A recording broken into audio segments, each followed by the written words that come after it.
America ಅಧ್ಯಕ್ಷ Donald Trump ಸುಂಕದ ಹುಚ್ಚಾಟಕ್ಕೆ ಜಾಗತಿಕ ಷೇರು ಮಾರುಕಟ್ಟೆ ತಲ್ಲಣಿಸಿದೆ.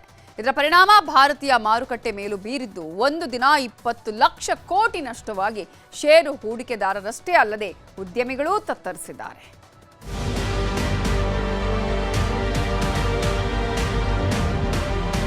ಜಗತ್ತಿನ ದೊಡ್ಡಣ್ಣ ಅನಿಸಿಕೊಂಡಿರೋ ಅಮೆರಿಕ ಅಧ್ಯಕ್ಷ ಡೊನಾಲ್ಡ್ ಟ್ರಂಪ್ ಅವರ ಸುಂಕ ನೀತಿ ಜಗತ್ತನ್ನ ಗಿರಿಕಿ ಹೊಡೆಯುವಂತೆ ಮಾಡಿದೆ.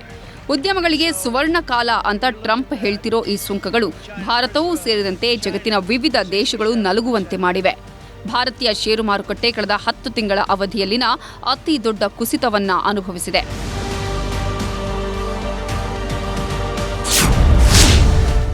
ಏಷ್ಯಾ ಮಾರುಕಟ್ಟೆ ತತ್ತರ, ಇಂದು ಜಗತ್ತಿಗೆ ಬ್ಲ್ಯಾಕ್ ಮಂಡೇ.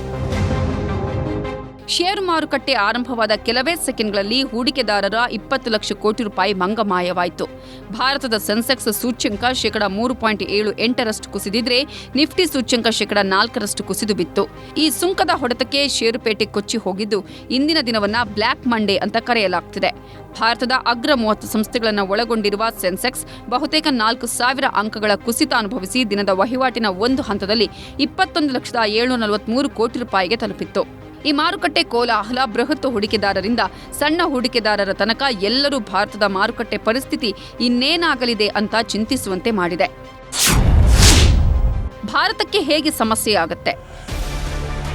ಭಾರತವು ಬಟ್ಟೆ, ಔಷಧ, ವಾಹನದ ಬಿಡಿಭಾಗಗಳು ಸೇರಿದಂತೆ ವಿವಿಧ ಉತ್ಪನ್ನಗಳನ್ನು ಅಮೆರಿಕಕ್ಕೆ ರಫ್ತು ಮಾಡುತ್ತೆ. ಈಗ ಟ್ರಂಪ್ ಶೇಕಡ 26 ಸುಂಕ ವಿಧಿಸಿದ್ದು ಇವುಗಳ ಬೆಲೆ ಅಮೆರಿಕದಲ್ಲಿ ಇನ್ನಷ್ಟು ಹೆಚ್ಚಾಗಲಿದೆ.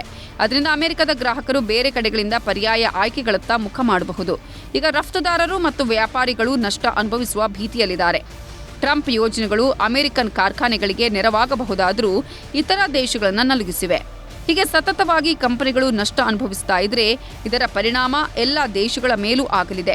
ಉದ್ಯೋಗ ನಷ್ಟ, ವಸ್ತುಗಳ ಬೆಲೆ ಗಗನಕ್ಕೆ ಹೋಗೋದು, ಪರಿಸ್ಥಿತಿ ಸರಿ ಹೋಗುವವರೆಗೂ ಎಲ್ಲೂ ಕೆಲಸ ಸಿಗದೆ ಇರುವಂತಹ ದುಸ್ಥಿತಿಗಳನ್ನು ಜಗತ್ತು ಎದುರಿಸಬೇಕಾಗತ್ತೆ.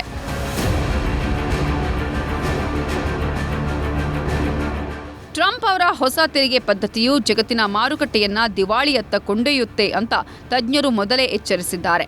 ಜಾಗತಿಕ ಆರ್ಥಿಕ ದಿವಾಳಿ ಆವರಿಸುವ ಮೊದಲೇ ಟ್ರಂಪ್ ತಮ್ಮ ತೆರಿಗೆ ಪದ್ಧತಿಯನ್ನ ಹಿಂಪಡೆದರೆ ಜಗತ್ತು ಉಳಿಯತ್ತೆ. ಆದರೆ ಅವರು ಇಟ್ಟ ಹೆಜ್ಜೆ ಹಿಂದಿಡುವುದಿಲ್ಲ ಎಂದು ಹೇಳಿದ್ದಾರೆ.